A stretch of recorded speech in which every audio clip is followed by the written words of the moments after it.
হিঙ্গলগঞ্জ বিধানসভার অঞ্চলের সংসারনগর 253 নম্বর বুথে বিজেপির বিএলও 2 কে মারধরের রিটেক।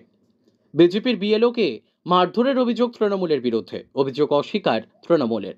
নির্বাচন কমিশনারের নির্দেশ অনুযায়ী সারা রাজ্য জুড়ে শুরু হয়েছে এসআইআর এর ফর্ম বিলির কাজ। বিএলওর কে হিসেবে বিএলও 2 হিসেবে থাকবে বিজেপি ও তৃণমূলের পক্ষ থেকে একজন করে।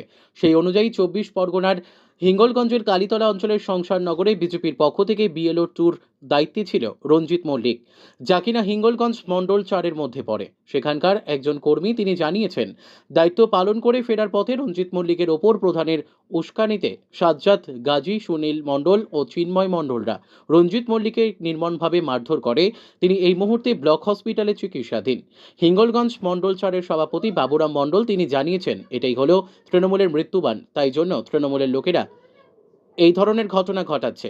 আমরা এর জন্য হিমনগর কোস্টাল থানায় লিখিত অভিযোগ দায়ের করেছি। নির্বাচন কমিশনে জানিয়েছি দোষীদের শাস্তি চাই।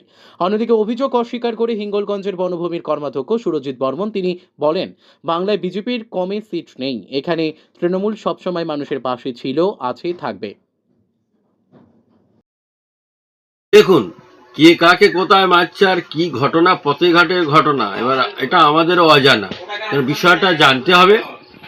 আর বাংলায় তো তেমন কিছু বিজেপির নেই, তা তারা সুতরাং শুধুমাত্র ওই মিডিয়া হাইলাইট ছাড়া এই কোনো তাদের কাজ নেই। সারা বছর মানুষের পাশে থাকে না, শীত গ্রীষ্ম বর্ষা তৃণমূল কংগ্রেসই ভরসা।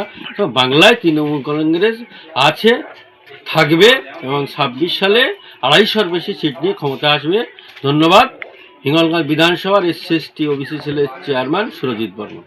মণ্ডল 4-এর কালীতলা অঞ্চলের 253 নম্বর বুথের বিএলও 2 রঞ্জিত মল্লিক গতকাল সার্ভে করে বাড়ি ফেরার পথে টিএমসির দুষ্কৃতী বাহিনী তার উপর অতর্কিতে আক্রমণ চালিয়েছে, তার উপর আক্রমণ করেছে, তার প্রাণঘাতী হামলা করেছে। সারা রাজ্যে যে পশ্চিমবঙ্গে যে এসআইআর চলছে, মমতা ব্যানার্জি বুঝে গেছে এটা তার মৃত্যুবান। তাই চারিদিকে আমাদের যে সরকারি আমাদের যে দলীয় বিএলও 2 দেওয়া আছে তার উপর তারা আক্রমণ করছে, হামলা চালাচ্ছে। আমরা যে সমস্ত টিএমসি গুন্ডা বাহিনী এইরকম ধরনের ঘটনা ঘটেছে তাদের শাস্তি চাই, তাদের বিরুদ্ধে আমরা পদক্ষেপ নিতে চাই। আমরা আইনগতভাবে থানাতে জানিয়েছি। আমরা